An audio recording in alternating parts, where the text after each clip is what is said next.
अस्सलाम वालेकुम दोस्तों, आज की इस वीडियो में हम बात करने वाले हैं कि जापानीज़ गैस फ़ैन हीटर के अंदर क्या क्या फ़ॉल्ट आते हैं, इसको किस तरह ठीक किया जाता है, कैसे खोला जाता है। तो इस पे मेरी ऑलरेडी काफ़ी सारी वीडियोस हैं जिनमें मैंने काफ़ी सारे वीडियोस में ठीक किए हैं और इनको खोल के भी दिखाया है और खोलने का तरीका भी बताया हुआ है। अगर आपने वो वाली वीडियोस नहीं देखी तो कोई मसला नहीं, मैं दोबारा से यहाँ पे बता दूँगा। तो यहाँ पे आप दोस्तों ये एक आप देख सकते हैं और एक इसके साथ वाला पड़ा हुआ है। तो दोनों में मैं आपको बताऊंगा कि क्या क्या चीज़ लगी हुई होती है और कैसा स्ट्रक्चर होता है, कैसे काम करता है, और अगर कोई मसला आए या एरर कोड आ जाए तो उसको आपने कैसे चेक करना है कि वो किस चीज़ का है और कैसे ठीक करना है। तो दोस्तों एंड तक वीडियो को ज़रूर देखिए। तो यहाँ पे दोस्तों मैं आपको दिखा देता हूँ, ये छोटा वाला दोस्तों सारे जितने भी होते हैं हीटर, इनका इंटरनल स्ट्रक्चर एक ही होता है। कुछ की चीज़ें ऊपर लगी हुई होती हैं, कुछ की नीचे लगी हुई होती हैं, बाकी इंटरनल स्ट्रक्चर एक ही होता है। तो अगर आप एक को समझ जाते हैं तो आप तकरीबन सभी को समझ जाते हैं। सबसे पहले दोस्तों आपने फ्रंट पैनल ये वाला जो अभी मैंने खोला हुआ है, इसके 2 या 3 पेच होते हैं, आपने खोल लेने हैं। ये किसी का निकलता है, किसी का इसके साथ फिक्स होता है। तो आपका अगर नहीं निकल रहा तो टेंशन की कोई बात नहीं है। उसके बाद साइडों पे 2-2 पेच होते हैं, एक ऊपर एक नीचे, इसी तरह दूसरी तरफ भी होते हैं। तो आपने इसको थोड़ा सा आगे करना है, फिर ऊपर करना है, तो ये फ्रंट पैनल निकल आता है। तो इस तरह दोस्तों आप इसके इंटरनल स्ट्रक्चर तक पहुंच जाते हैं। अब दोस्तों इसके अंदर क्या क्या लगा हुआ है उसके बारे में थोड़ी सी डिटेल में बात करेंगे, क्योंकि ये सिर्फ इन्फॉर्मेशन के लिए है। इसमें मैं इसको ठीक नहीं कर रहा, सिर्फ इन्फॉर्मेशन दे रहा हूँ कि ये किस तरह से काम करते हैं। तो ये सबसे पहले आप दोस्तों इंटरनल इसकी मोटर होती है जो फ़ैन को ड्राइव करती है और आपकी हीट को जो हीटिंग चैम्बर से खींच के यहाँ से बाहर भेजती है। उसके बाद दोस्तों इसका आ गया हीटिंग चैम्बर। तो हीटिंग चैम्बर दोस्तों ये अंदर जा रहा है, ये जो आप देख रहे हैं, यहाँ से इसकी गैस जाती है, ये वाल लगे हुए हैं नीचे, यहाँ से ऊपर आती है, आगे जेट लगा होता है और ये प्रेशर से अंदर भेजता है। तो यहीं से इसमें एयर मिक्स हो जाती है जेट से जब अंदर जाती है। तो इसके बाद यहाँ अंदर एक पूरा हीटिंग बर्नर होता है चैम्बर के अंदर, वो उसमें आग लगती है। और आग लगाने के लिए दोस्तों ये जो काली तार मोटी जा रही है ये इस्तेमाल होती है इग्निशन के लिए। तो यहाँ पे इसके अंदर अगर आपको यहाँ पे नज़र आ रहा हो, मैं थोड़ा सा लाइट चला लेता हूँ क्योंकि मेरी यहाँ पे लाइट कम है। तो यहाँ पे आप दोस्तों देख सकते हैं ये एक छोटी सी डब्बी लगी हुई है। तो इसका किसी का छोटा होता है ये तो और किसी की ये डब्बी बड़ी होती है। और अगर आपकी आवाज़ आ रही है, टिक टिक की आवाज़ आती है जब आप ऑन करते हैं, तो आपके हीटर में ये छोटी डब्बी लगी हुई है। और अगर आपके हीटर में आवाज़ नहीं आती है जब आप ऑन करते हैं, तो वो टिक टिक करके ऑन नहीं होता बल्कि एकदम से आग लग जाती है। तो वो भी मैं आपको दिखा देता हूँ। यहाँ पे मेरे पास एक और हीटर पड़ा हुआ है, तो इसको दोस्तों मैंने तकरीबन सारा ही खोला हुआ है। तो यहाँ पे आप दोस्तों देख सकते हैं इसके अंदर ये इतनी बड़ी डब्बी लगी हुई है। तो अगर इतनी बड़ी डब्बी लगी हुई है तो आपके हीटर के अंदर टिक टिक की कोई आवाज़ नहीं आएगी। जस्ट आप ऑन करेंगे, बिना किसी साउंड के आपकी जो एयर है वो गर्म होनी शुरू हो जाएगी। तो दोस्तों इसमें आवाज़ नहीं आती, आपको बिल्कुल भी पता नहीं चलता कि इग्निशन ऑन हुआ है या नहीं हुआ है। तो घबराने की कोई बात नहीं है। अगर आपके हीटर में आवाज़ नहीं आ रही तो हो सकता है आपके हीटर में वैसा एक बड़ा इग्निशन लगा हो। तो आगे चलते हैं दोस्तों। इसमें एक बड़ी सी पीसीबी लगी हुई होती है दोस्तों। ये सारा सिस्टम जो है ये 110 पे ड्राइव होता है, क्योंकि ये जापानीज़ हैं और जापानीज़ के वहाँ की कंट्री के जो स्टैंडर्ड वोल्टेज हैं वो 110 है। तो इसलिए इसको 110 पे डिज़ाइन किया जाता है। तो इसका मेन काम क्या होता है कि सारे सेंसर जो हैं उनको चेक करना, किसी में कोई फॉल्ट नहीं हो या सारे सही से काम कर रहे हैं। उसके बाद अगर ये हीटर गिर जाता है तो इसमें उसके लिए भी सेंसर लगा होता है। तो अगर आप उसको देखना चाहते हैं तो मैं इसको नहीं निकाल रहा। जहाँ पे मेरे पास दूसरे हीटर की पीसीबी पड़ी हुई है और इस पीसीबी के अंदर ये चीज़ आपको नज़र आ रही होगी, ये गोल सा। तो मैं इसको थोड़ा सा हिला के आपको दिखाता हूँ। ये दोस्तों इसके अंदर आप साउंड सुन सकते हैं। ये ऐसे लगता है जैसे कोई इसके अंदर किसी ने गोली रखी हुई हो। तो अगर आपकी पीसीबी से ऐसी कोई आवाज़ आ रही है तो इसका मतलब ये है कि आपकी पीसीबी के अंदर ये लेवल सेंसर जो है पीसीबी में इंस्टॉल हुआ है।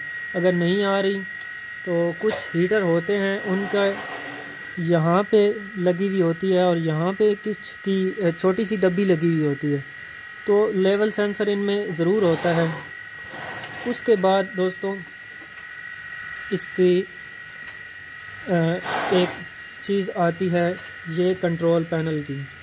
दोस्तों अगर आप इसको पढ़ना चाहते हैं तो आपके पास एक एंड्रॉयड फ़ोन होना चाहिए। जो आजकल लेटेस्ट आ रहे हैं उनके अंदर ये कैमरे में ऑप्शन दिया गया है कि आप उनको पढ़ सकते हैं। मैं इस वक्त सैमसंग A50 यूज़ कर रहा हूँ, तो मेरे पास यहाँ पे बिक्सबी एक सॉफ्टवेयर इसका अपना आता है सैमसंग का। उसमें ऑप्शन है कि मैं इसको पढ़ सकता हूँ, मुझे कोई एप्लीकेशन डाउनलोड करने की ज़रूरत नहीं है। तो अगर आपके पास सैमसंग का कोई नया फ़ोन है या उसमें ऑप्शन है तो आप उसमें भी पढ़ सकते हैं, और अगर नहीं है तो आप गूगल के कैमरास की मदद से भी पढ़ सकते हैं। यहाँ पे मेरे पास एक हवावे का फ़ोन है, आप यहाँ पे देख सकते हैं। तो ये गूगल का एक साइन होता है, इसके कैमरे के ऊपर आपने टैप करना है तो ये यहाँ पे सामने लेंस आ जाएगा। लेंस को आपने स्लाइड करके यहाँ पे ट्रांसलेट पे लाना है, फिर स्लाइड डाउन कर देना है। तो उसके बाद आपने यहाँ से इसकी टैप करनी है, हिंदी लगी हुई है तो यहाँ पे हम इसकी सिलेक्ट कर लेंगे जापानीज़, क्योंकि इसमें इंटरनेट नहीं चल रहा तो वो सिलेक्ट नहीं होगी। तो ये आ गई दोस्तों जापानीज़। अगर आपने यहाँ से डाउनलोड की हुई है तो ऑफलाइन भी आपको ट्रांसलेट करके देगा, और अगर आपने डाउनलोड नहीं की तो आपको यहाँ पे इंटरनेट होना ज़रूरी है आपके फ़ोन में। तो इस तरह से इसको भी हम पढ़ सकते हैं। तो उसके बाद आगे इसके फंक्शन, तो हमने किस तरह से इसके पढ़ने के बाद फंक्शन किस तरह चेक करने हैं। तो दोस्तों ये इसका जो बड़ा वाला बटन है किसी का इस तरह से नहीं होता, जैसे मेरे पास ये एक और दूसरे हीटर का पैनल पड़ा हुआ है। तो ये आप दोस्तों देख सकते हैं, इसमें जो बड़ा वाला बटन है ये वाइट कलर का है, ये बेसिकली इसकी लाइट है, ये ऑन ऑफ बटन नहीं है।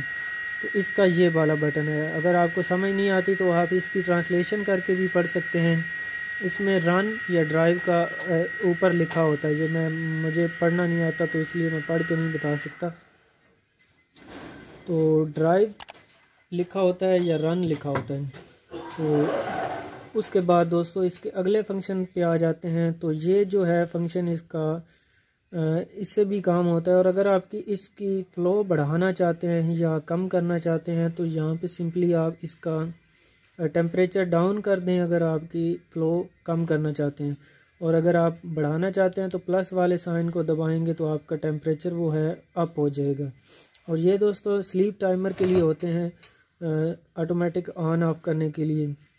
तो इनको भी आप इस्तेमाल कर सकते हैं अगर आप रात को चाहते हैं कि गैस बंद हो रही है या आप खुद ही इसको बंद करना चाहते हैं तो स्लीप टाइमर लगा के आप बंद कर दें, और सुबह जो आपने टाइमर लगाया होगा, अगर नहीं लगाया तो ये सुबह ऑन नहीं होगा। अगर सुबह के लिए आपने टाइमर लगाया तो ये सुबह खुद ब खुद ही ऑन हो जाएगा। तो ये इस तरह से दोस्तों एक हीटर काम करता है।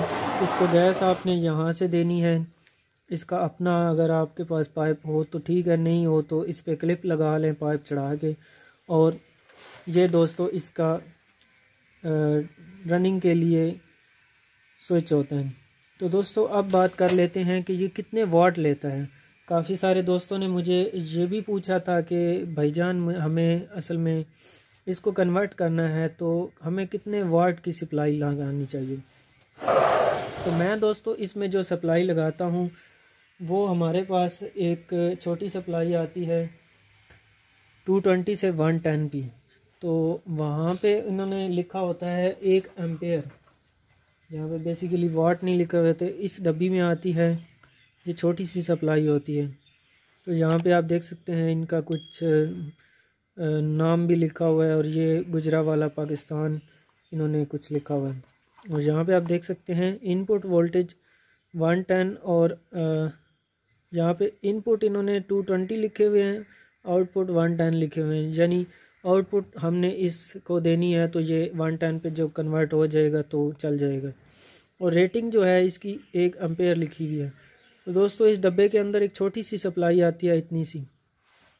फ़िलहाल मेरे पास वो सप्लाई सामने नहीं पड़ी हुई, तो मैं आपको दिखा नहीं सकता। तो आप उस सप्लाई को कहीं भी लगा सकते हैं। यहाँ पे आप दोस्तों देख सकते हैं इसके अंदर ये एक जगह है, यहाँ पे इसकी अपनी सप्लाई लगती है, जो कि ये एक जैक लगता है, ये एक जैक लगता है, तो वो निकली हुई है, वो मैंने सिंपली बेच दी है। तो इसका तकरीबन यही वर्किंग होती है कि आपने जो चीज़ें इसमें चेक करनी है। अच्छा, अब बात कर लेते हैं इसके एरर कोड्स के बारे में।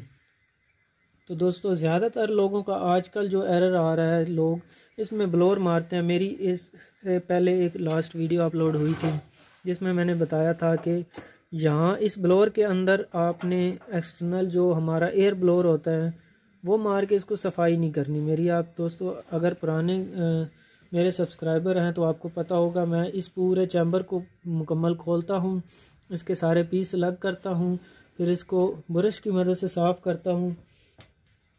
सफाई करने के बाद दोस्तों इसको बंद करके मैं चला लेता हूँ। तो आप भी इस तरह से साफ़ करना है आपने। जल्दबाजी में आपने यहाँ पे एयर ब्लोअर की मदद से सफाई नहीं करनी दोस्तों। वो हाई स्पीड में इसको घुमाता है जिससे ये आपकी मोटर ख़राब हो जाएगी, और एरर कोड 62 आएगा जो कि आप मोटर रिप्लेस किए बिना ठीक नहीं कर सकते। तो ये तकरीबन आपका 4 से 5 हज़ार रुपये का ख़र्चा पड़ जाएगा फिर आपको। और अगर आप मार्केट से किसी से ठीक करवाएंगे तो वो लगभग 7-8 हज़ार 10 हज़ार आपसे आराम से ले लेगा। तो तकरीबन ये 7-8 हज़ार 10 हज़ार का तो हीटर ही आता है। तो हमारे यहाँ इस्लामाबाद में ये तकरीबन 10 हज़ार 9 हज़ार इतने में मिल रहा है। अगर आप ऑनलाइन दराज से परचेज़ कर रहे हैं तो वहाँ पे भी इतने में ही मिल रहा है। तो कुछ इलाके हैं ऐसे पाकिस्तान में, मैंने कुछ लोगों से फ़ोन पे जो बात हुई है, जो लोग मेरे सब्सक्राइबर हैं फ़ोन करते रहते हैं, उन्होंने भी मुझे बताया है कि भाई हमारे इलाके में 13 हज़ार का मिल रहा है, 20 हज़ार का मिल रहा है। इवन कि एक बंदे ने मुझे 35 हज़ार रुपये बताए थे। तो ये हीटर तकरीबन ये सबसे छोटा मॉडल है दोस्तों। मैं यहाँ पे आपको बता दूं कि ये सबसे छोटा मॉडल है। इससे थोड़ा सा बड़ा मॉडल ये मेरे साथ खुला हुआ पड़ा हुआ है। तो ये तकरीबन 8-9-10 हज़ार में मिल जाता है, और वो 11-12 हज़ार के अराउंड मिल जाता है। तो अगर आपने कन्वर्ट करना है तो उस पे भी मैंने एक वीडियो बनाई हुई है। आप इस तरह की सप्लाई लेके उसको कन्वर्ट कर सकते हैं, और अगर आप सप्लाई वाइंड कर सकते हैं तो खुद ही आप वाइंड करके भी उसको चला सकते हैं। लेकिन मैंने वाइंडिंग पे कोई वीडियो नहीं बनाई क्योंकि मुझे वाइंड करनी नहीं आती, तो मैं मार्केट से ले लेता हूँ। तो ये दोस्तों मेरे पास सप्लाई पड़ी हुई है एक, ये आप देख सकते हैं 220 वोल्ट यहाँ से आपने देने हैं, और यहाँ पे इसके 110 लिखे हुए होते हैं। ये दोस्तों मिट चुके हैं तो इसके 110 लिखे हुए होते हैं।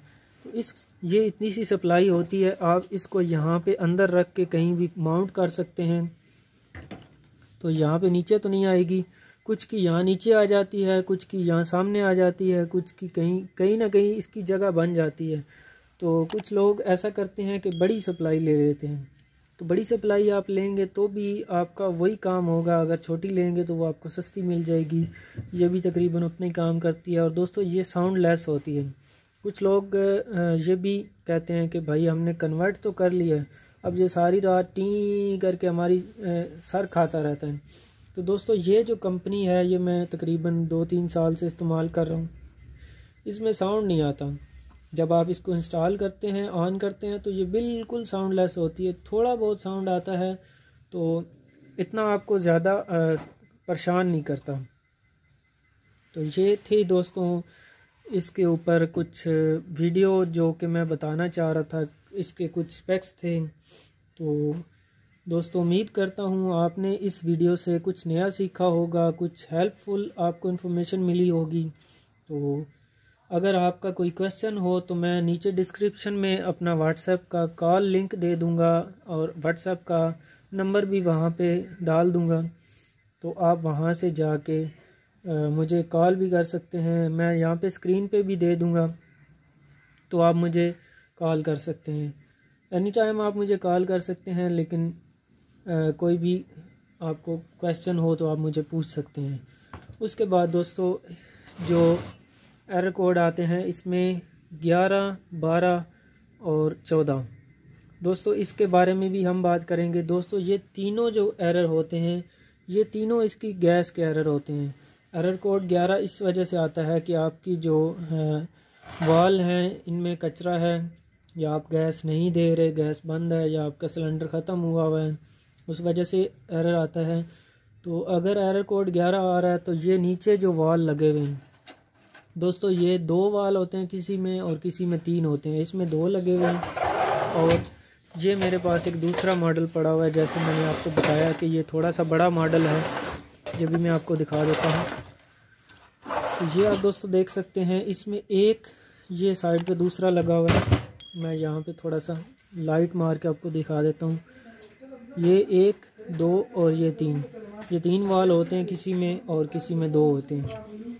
तो इस तरह से आपने जैसे इनके कनेक्टर लगाने हैं, लगे हुए हैं, ऐसे ही दोबारा से लगाने हैं। तो अगर आप इनको खोलते हैं तो खोलने के बाद आपको दोस्तों इसमें ज़्यादा कचरा नज़र नहीं आएगा, बिल्कुल छोटे छोटे दाने नज़र आएंगे और धूल सी मिट्टी होगी, ज़्यादा कचरा नहीं होगा, लेकिन उससे भी आपका जो हीटर है उस पर काफ़ी इफ़ेक्ट पड़ता है। उसके बाद दोस्तों एरर कोड 11 के बाद आ जाता है 12। तो एरर कोड 12 जो आता है वो आता है फ्लेम फेलियर की वजह से। उसमें दोस्तों ये एक वायर आप देख सकते हैं दोस्तों, ये सेंसर भी ख़राब हो सकता है, आपके ये जो इग्निशन वाला हिस्सा है ये भी ख़राब हो सकता है। ये इन दोनों की वजह से आता है, या आपकी गैस जो है वो कम है, एक दफ़ा आई है, आग लग गई है, फिर कम हो गई है, तो इस वजह से आपकी जो आग है वो बंद हो जाती है, तो भी एरर कोड 12 आता है। तो ये 3 इशू होते हैं जिनकी वजह से आता है एरर कोड 12। अब दोस्तों इससे आगे आता है एरर कोड 14। तो 14 एरर कोड जो होता है वो दोस्तों कुछ जो दोस्त होते हैं वो बड़े वाले सिलेंडर पे लगा देते हैं। तो यहाँ पे आप दोस्तों देख सकते हैं, मैं काफ़ी टाइम से जो सिलेंडर इस्तेमाल कर रहा हूँ, ये मेरे पास छोटा सिलेंडर है, मैं इसी पे चेक करता हूँ, इसी पे रिपेयरिंग करता हूँ। तो ये मैंने एक छोटी सी पाइप लगाई हुई है, इसके साथ रेगुलेटर लगा हुआ है। तो मैं इसको तकरीबन थोड़ा सा खोलता हूँ, जब अगर आप मेरे पुराने सब्सक्राइबर हैं तो आपको पता होगा, मैं इसको तकरीबन थोड़ा सा इस तरह खोलता हूँ और हमारा जो हीटर है वो ऑन हो जाता है। तो आपने ज़्यादा गैस नहीं देनी, चाहे ये एलपीजी पे हो, नेचुरल पे हो, ये दोनों पे चल जाते हैं दोस्तों। अगर आपको ये डाउट है कि किसी ने आपको एलपीजी की जगह पे नेचुरल गैस वाला दे दिया है, तो ऐसा नहीं होता। जापानीज़ टेक्नोलॉजी ये डिज़ाइन ही इस तरह हुई हुई है कि जो एलपीजी पे आप चला रहे हैं उसको आप नेचुरल पे चला सकते हैं, कोई इशू नहीं है। लेकिन जो नेचुरल पे आप चला रहे हैं उसको एलपीजी पे चलाने के लिए आपको ये छोटा सिलेंडर इस्तेमाल करना पड़ेगा। आप बड़े सिलेंडर पे कोई भी हीटर नहीं चला सकते, चाहे वो एलपीजी वाला हो या नेचुरल गैस वाला हो। तो ये थोड़ी सी दोस्तों इन्फॉर्मेशन थी जो मैं आपके साथ शेयर करने वाला था। तो मुझे लगता है कि आपको इससे काफ़ी हेल्प मिलेगी। तो एरर कोड के बारे में भी हमने डिस्कस कर लिया है, इसमें इसके फंक्शनिंग के बारे में भी डिस्कस कर लिया है कि ये किस तरह से काम करता है। इसकी पीसीबी के बारे में भी हमने डिस्कस किया। इसकी ये ऊपर की लिखाई जो है इसको पढ़ना किस तरह है, इस्तेमाल किस तरह करना है, इसके बारे में भी हमने बात की। तो दोस्तों इनमें से कोई भी आपका इशू आता है तो आप उसको हल कर सकते हैं घर बैठे। कोई आपको किसी मैकेनिक के पास जाने की ज़रूरत नहीं है, कोई किसी को पूछने की ज़रूरत नहीं है। आप खुद ही मेरे चैनल पे इन जापानीज़ हीटर के बारे में तकरीबन डिटेल में सारी ही वीडियोस पड़ी हुई हैं। आप अगर चैनल विज़िट करेंगे तो आपको तकरीबन सारी वीडियोस मिल जाएंगी। कुछ लोगों ने इसको खोला है, खोल के उस पर एक बेकार सी वीडियोस बनाई हैं जिनका कोई मतलब ही नहीं बनता, उनसे कुछ आप सीख भी नहीं सकते, बस वो आपका टाइम ज़ाया करते हैं। तो अगर दोस्तों आप अपना हीटर ठीक करना चाहते हैं तो ये वीडियो आपके लिए नहीं है। आप अगर इंफॉर्मेशन लेना चाहते हैं तो ये सिर्फ़ उन लोगों के लिए है जो कि सिर्फ़ इंफॉर्मेशन के लिए ये वीडियो देख रहे हैं। तो दोस्तों मिलते हैं एक नई वीडियो में एक नई सी इंफॉर्मेशन के साथ। तब तक के लिए जंबर थिंक्स को दीजिए इजाज़त। अल्लाह हाफ़िज़, अल्लाह निगहबान। पाकिस्तान जिंदाबाद।